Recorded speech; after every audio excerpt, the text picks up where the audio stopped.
여기는 신고니움입니다. 책을 통해 일상과 마음을 나누는 초록초록한 공간이고 싶어요. 오늘 같이 읽을 책은 이겁니다. 유시민 작가의 유럽 도시기행.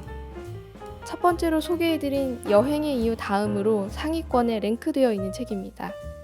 저는 예전에 썰전을 보면서 유시민 작가를 참 관심 있게 지켜봤었는데요. 어쩜 저렇게 설명을 쉽지만 깊이 있게 할 수 있을까 감동하면서 프로그램을 애청했는데 이번 책도 읽는 내내 계속 유시민 작가의 목소리가 귓가에 들리는 것 같은 거예요. 어떤 느낌적인 느낌인지 아시죠? 인생은 너무 짧은 여행이라는 말에 끌려 몇 해 전 유럽 도시 탐사 여행을 시작했다는 구절이 책에 있습니다. 인생은 너무 짧은 여행이라 오늘이 갑자기 너무 소중하게 느껴지는데요. 소중한 오늘 책 속으로 같이 들어가 보시죠. 서문. 낯선 도시에게 말걸기. 아테네 플라카지구, 로마의 포로 로마노, 이스탄불 골든혼, 파리 라탱지구, 빈의 제체시온, 부다페스트 언드라시 거리, 이르쿠츠크 데카브리스트의 집. 이런 곳에 가고 싶었다. 다른 대륙에도 관심이 없지는 않았지만 20살 무렵부터 내 마음을 설레게 만든 곳은 주로 유럽의 도시들이었다. 그곳 사람들이 훌륭한 사회를 만들어 좋은 삶을 산다고 생각했기 때문이다. 그들은 어떻게 더 자유롭고 너그럽고 풍요로운 사회를 만들 수 있었을까? 이 질문에 대한 답을 찾으려고 닥치는 대로 책을 읽다가 소설보다 더 극적인 역사의 사건들을 만났고 그 주인공들이 살고 죽은 도시의 공간을 알게 되었다. 삶의 환희와 슬픔, 인간의 숭고함과 비천함, 열정의 아름다움과 욕망의 맹목성을 깨닫게 해주었던 사람과 사건의 이야기를 그곳에 가서 들어보고 싶었다.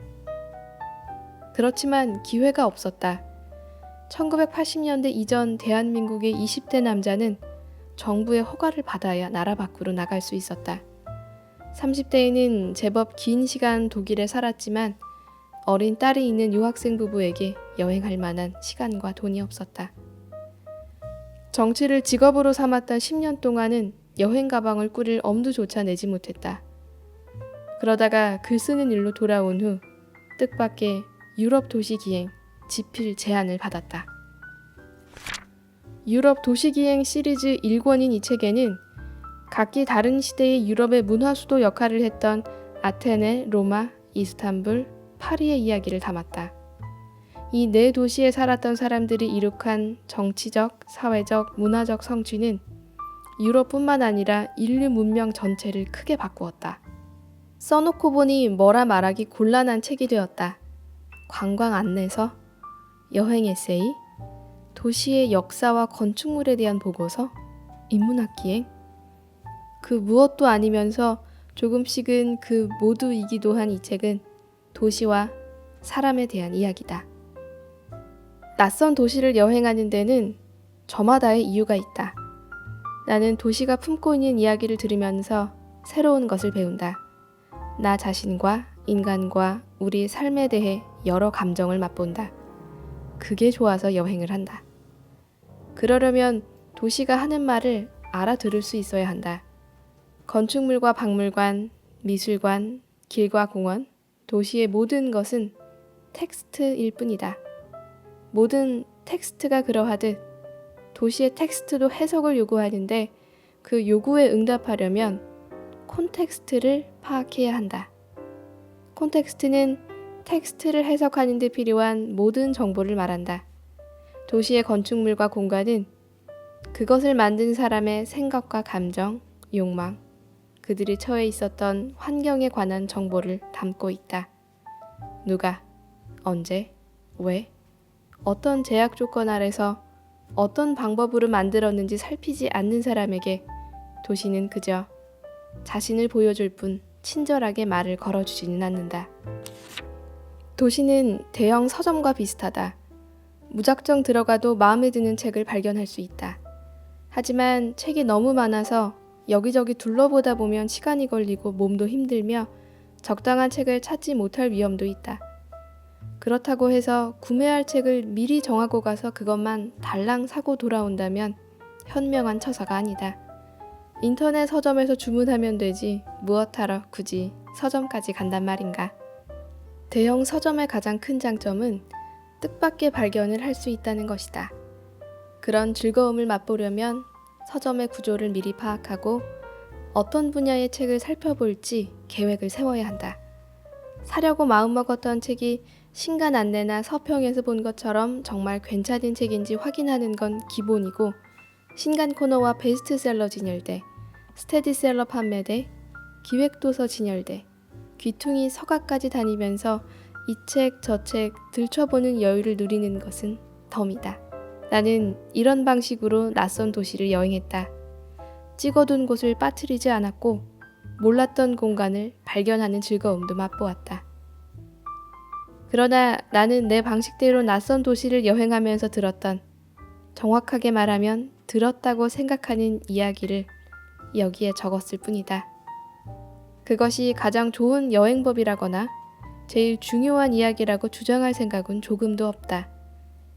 같은 시간 동안 같은 도시를 다녔다 해도 다른 사람들은 다른 것을 눈여겨보고 다른 이야기에 귀 기울였을 것이다. 따라서 글쓴이로서 내가 독자들에게 기대하는 반응은 하나뿐이다. 이 도시에 이런 이야기도 있단 말이지? 나름 재밌군. 이것 말고는 없다.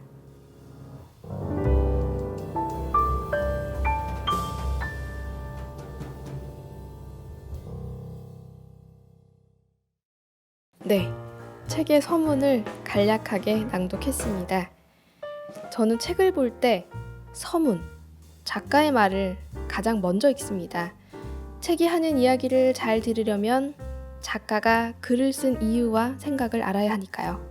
같은 맥락으로 유시민 작가는 그 도시가 하는 말을 잘 알아들을 수 있으려면 누가, 언제, 왜 만들었는지 살펴야 한다고 했습니다.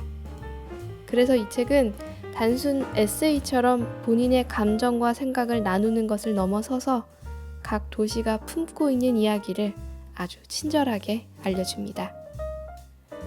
물론 멍 때리고 그냥 여행하는 것도 사실 그 나름대로의 편안함과 즐거움이 있지만 유럽 여행을 다녀온 친구들이 공통적으로 하는 말 중 하나가, 처음에는 그 유럽의 멋진 건물들에 우와 너무 감동하다가 2-3일만 지나면 다 그 건물이 그 건물로 보여, 뭐 이런 얘기들 많이 하거든요.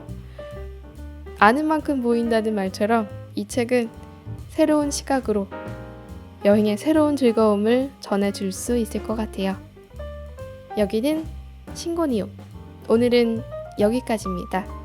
내일도 같이 책 읽을 거죠? 또 만나요.